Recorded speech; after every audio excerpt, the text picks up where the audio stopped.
pour le moment, on va parler de ce qui s'est passé. Gauthier Lebray à Toulon vendredi. Oui, il y a un Algérien sous OQTF qui a cambriolé une dizaine de véhicules et il a terminé dans le véhicule de la députée RN Laure Lavalette. Des policiers sont intervenus parce qu'ils l'ont pris en flagrant délit après cette dizaine de véhicules qu'il a donc cambriolé. Et les policiers ont été blessés parce qu'ils ont essayé de le sortir du véhicule. C'est les infos de France Bleu. Et au moment où ils essayent de le sortir, ils ont été blessés. Il y avait une visite ce jour-là de Catherine Vautrin, la ministre des Territoires, en charge des Territoires.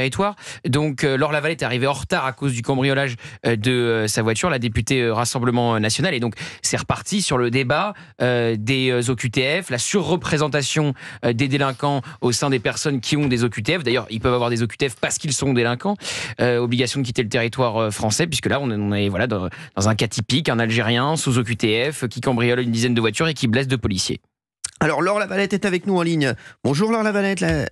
Merci. Bonjour à tous. Bonjour Laure. Vous n'êtes pas en voiture ? Non, pas du tout. Bon, très bien. Moi, j'ai en voiture. J'ai plus de voiture. Non, oui, alors, merci d'être avec nous. Laure Lavalette, donc c'était vendredi, comme nous l'a dit Gauthier Lebray. Ça faisait partie, vous faisiez partie d'un voilà, c'est un hasard, c'est un hasard, c'est une série. Et c'est le pur hasard, en fait, d'après ce que j'ai compris.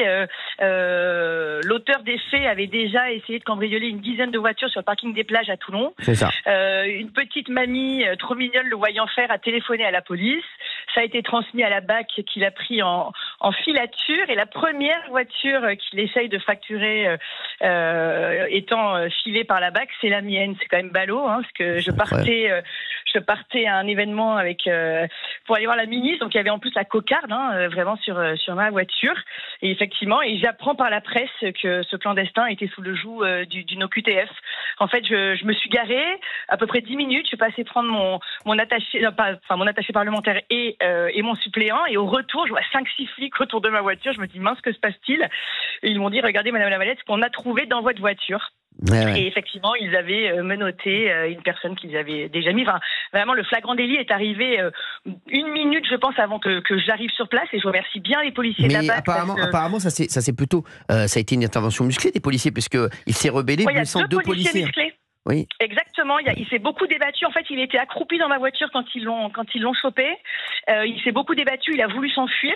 Et on a effectivement 2 policiers de la BAC de Toulon que je remercie encore et qui ont été blessés.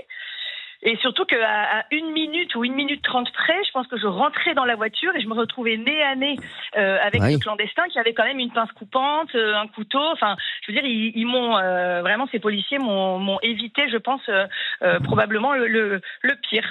Non, mais c'est vrai que c'est incroyable parce que ça s'est joué à très peu de temps pour vous, Laure Lavalette. Très peu de temps. Et bravo à cette mamie qu'on embrasse en tout cas. Exactement, mais ça veut aussi dire que quand les citoyens font leur boulot, ils sont très efficaces. Laure Lavalette, les citoyens font leur boulot, c'est sûr, mais aujourd'hui aussi, je vais vous dire, on entend tellement de choses incroyables et il y a tellement de violence que c'est vrai qu'il faut aussi qu'ils restent prudents parce que on a toujours peur aussi pour eux. Et un coup de fil, c'est très bien quand vous avez le moindre doute, vous faites le 17 et la police du coup se met en branle. Et c'est vrai que je suis un peu, je vous cache pas, c'est la nonna, je suis un peu énervée de me dire, de découvrir dans la presse qu'il était sous le joug d'une OQTF. Évidemment, je me dis, mais qu'est-ce qu'ils aient encore sur notre sol ? Je sais bien qu'on a le record de non-exécution d'OQTF, mais c'est pas possible. Expulsons les délinquants étrangers, il faut lever les freins à l'expulsion. Il faut qu'on puisse les expulser, c'est pas possible. Parce que là, qu'est-ce qui va se passer ? Donc j'ai vu qu'il passait en comparution immédiate mercredi. Donc je m'interroge, qu'est-ce qu'on va en faire ? Est-ce qu'il va partir en centre de rétention administrative ? Est-ce que qu'est-ce qui va se passer ? Je vais vous dire la vérité, et ça me fait de la peine de dire ça sur Europe 1, 16h19, on est en direct, on est le 11 novembre. Et j'ai bien peur qu'on soit bien déçus de ce qui va se passer dans les prochains jours pour lui. Je suis pas sûr que ça se passe comme on aimerait que ça se passe. Normalement, je vous le dis. Normalement, l'histoire qui suit, c'est centre de rétention administrative. Oui, puis libération avant les 90 jours. Une demande de laisser passer consulaire à l'Algérie, avec qui on le sait bien, nos relations sont extrêmement positives en ce moment. Oui, exactement. Je pense, moi, qu'il va être tranquillement dans une chambre d'hôtel en train d'appeler des room service. Puis je pense que c'est important de dire aux Français, c'est leur argent aussi. Une nuit en centre de rétention administrative, une journée, c'est 690 € pour le contribuable. coupable. Donc vous voyez, c'est pas rien quand on voit, je sais plus lequel de vos confrères avait dit qu'une expulsion c'était un peu plus de 13 000 €. Il faut savoir que 200 jours dans un CRA, c'est 140 000 €. Je sais, c'était c'est Anne-Sophie Lapix qui avait dit ça. Ce que j'avais répondu à Anne-Sophie Lapix aussi, c'est que 1 an de prison, c'est 32 000 €. Bien sûr, donc si tous les OQTF et tous les OQTF dangereux ou ceux qui ont déjà commis des méfaits, on les expulsait, ils n'étaient pas dans nos prisons, on gagnerait déjà beaucoup d'argent, c'est 32 000 € par an. Donc ça aussi, il faut le voir. Parce que et puis surtout, on protégerait les Français, Cyril Hanouna. Il faut qu'ils passent de la case prison à la case avion. Voilà, c'est comme ça. Quand ils ont une OQTF, il faut que nous en débarrassions. C'est pas possible. Laure Lavalette, Sylvie Artigol, quels seraient d'après vous les moyens de pression vis-à-vis d'un pays tel que l'Algérie aujourd'hui ? Mais je pense que les moyens de pression, en fait, on les connaît. Je pense que ce qui manque, c'est la volonté politique. Il faut un bras de fer, effectivement, avec ces pays. Il faut leur dire, voilà, vous aurez 0 visa.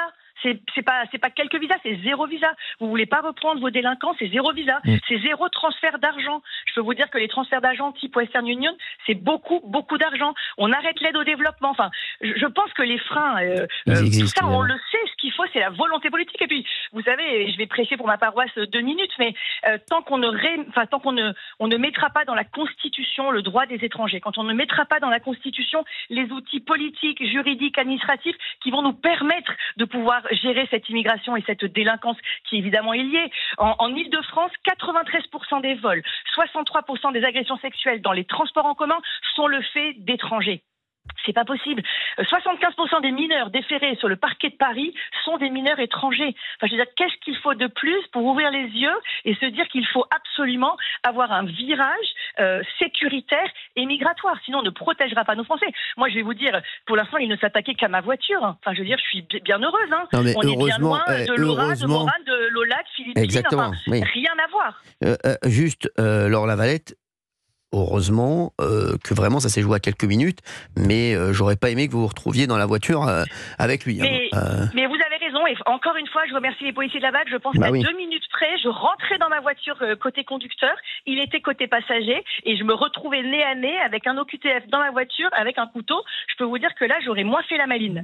Mais juste pour vous dire aussi quand même ma déception, vous savez, le 31 octobre, il y avait la niche du Rassemblement national, et le deuxième texte de la niche, qui était porté par Edwige Diaz, c'était sur l'expulsion des délinquants étrangers qui constituaient une menace grave à l'ordre public. On trouve qu'il y a trop de freins, la situation personnelle, la durée de résidence, si vous avez un enfant scolarisé. Bref, on ne peut plus expulser personne.